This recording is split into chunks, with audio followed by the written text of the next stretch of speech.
Anyway, Caspar Olevianus, that great Reformed theologian, wrote a commentary on the book of Romans, said the whole book is about the distinction between law and gospel.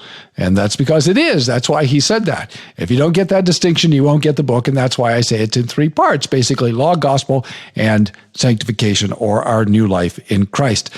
You need to know this because you need a good roadmap to know where you are. If you're old enough, you might remember the Romans Road. That was an evangelism program. Well, this isn't the Romans Road, but this is a road through Romans. So you need to know this because people often want to put you back under the covenant of works. Well, they say you're initially justified by grace alone, through faith alone. You're initially saved, they might say, by grace alone, through faith alone.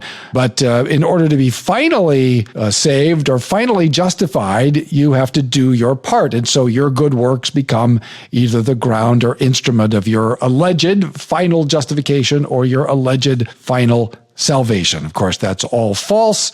It's not true. The gospel mystery of sanctification is that the power of sanctification does not come from the law. It comes from the gospel. And it's only when we grasp our freedom in Christ that we are free to die to sin and to live to Christ. And that is what Paul says in Romans 7.